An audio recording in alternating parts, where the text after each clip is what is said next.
just days after President Obama was elected in November 2008. And I think the world turned upside down since then, and it's probably turned upside down even more since then. And I would say that, you know, when I went to law school, the area of law that probably changed the least, we were told, that moved at a glacial pace was real estate. Real estate law just never changed. The way you did things is just the way things continued, and it moved literally at a glacial pace.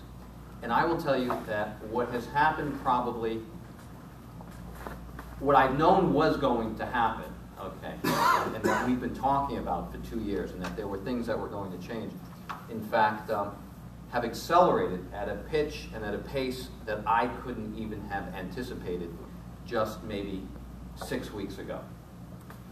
The idea that you could have major Fortune 10, Fortune 5 banks acknowledge that they have created and committed systemic fraud, perjury, have encouraged it, nurtured it, and effectively supported it, and are only calling it technical mistakes is beyond me.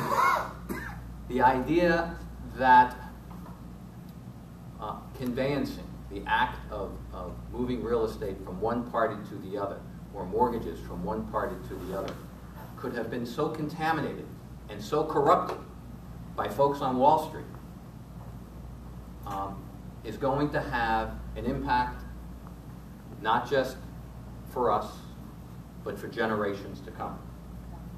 There are people who are suggesting that the crisis that we're seeing right now will accelerate the dollar no longer being a reserve currency in the world, and that people around the world are going to have less and less confidence in America, in the way we protect property rights, and the way we protect constitutional rights in this country.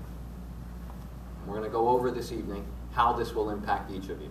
But I must say that the law that I learned in law school, the law that I learned in college, the type of things that I learned when I was in high school that motivated me to want to be a lawyer, okay, on the one hand, seems to have been, seems to a large extent to have now been ignored. But I will tell you that I am emboldened to be a lawyer today. The idea that I can stand here and can help try and correct with other colleagues around the country who understand this crisis makes me feel very empowered and proud to be a lawyer. But at the same token, I am deeply, deeply saddened. The fact that I had to bring a motion for fraud on the court, on another law firm, and on a bank just in the past few days saddens me. I have never in my career ever thought that I would have to take to task a major Fortune 10 bank, a multinational institution, and a prominent law firm, and suggest that they have committed fraud on the court. That is a very heavy allegation.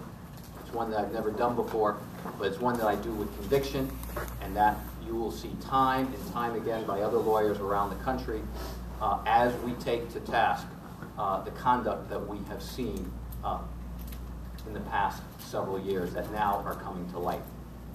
And I must also add that I am deeply saddened by the judiciary in this country. The judges are a major part of this problem. The judiciary is a major part of this problem. They are a part of our governmental system. As you may recall, there's the executive, there's the legislative, and there's a judicial branch. And that judicial branch is supposed to call on the carpet other parts of the government when, in fact, there is improper conduct by the other branches. In this particular case, it seems to be that the judges, to a large extent, were taking their marching orders from the executive and legislative branches of government. Their marching orders were simple. Get the foreclosures out of here as quickly as possible and with as much expediency as possible, and let's cut whatever corners we have to cut in order to get this over with. What the judges forgot is that the very corners that they were cutting were not procedural corners.